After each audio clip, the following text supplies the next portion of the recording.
রাস্তার দিকে তুলবো না, খানিকটা নিয়ে বন্ধ করে দেবো।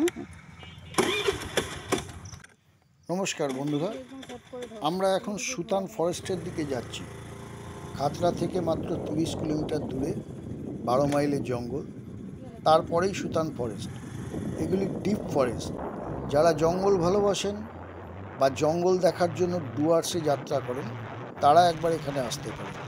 ডুয়ার্সের থেকে এই জঙ্গল কোনো অংশে কম নয়, বরঞ্চ একটা গা ছমছমে ভাব রয়েছে, বিশেষত সুতান ফরেস্টে।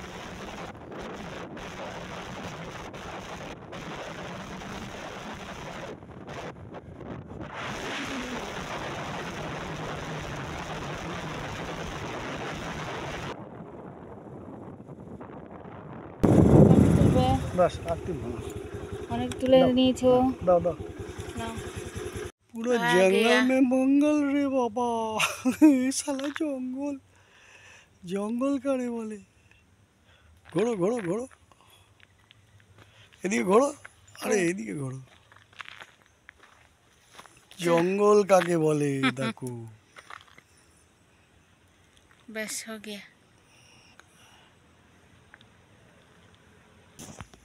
কষা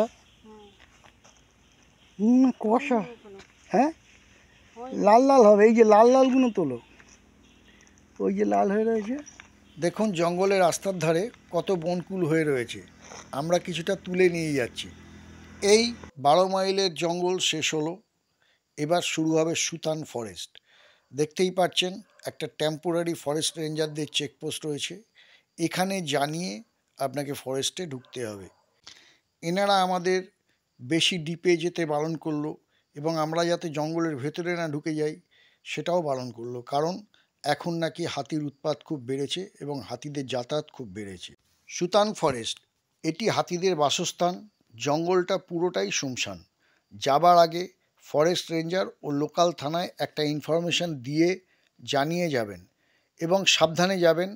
একসময় এটি মাওবাদীদের ঘাঁটি ছিল। সিআরপিএফ ক্যাম্প উড়িয়ে দেওয়ার প্রমাণ ও তার ধ্বংসাবশেষ এখনও পড়ে রয়েছে।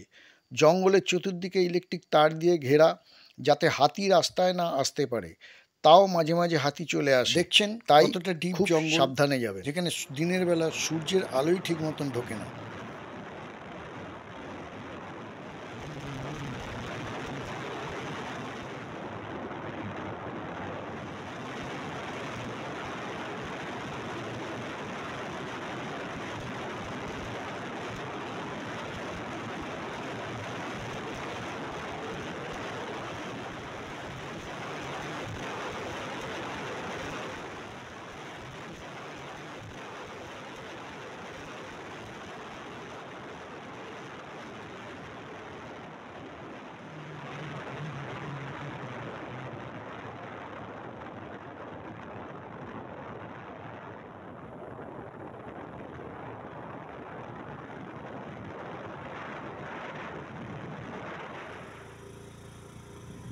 ভিডিওটি ভালো লাগলে অবশ্যই একটা সাবস্ক্রাইব করবেন, লাইক, কমেন্ট ও শেয়ার করবেন।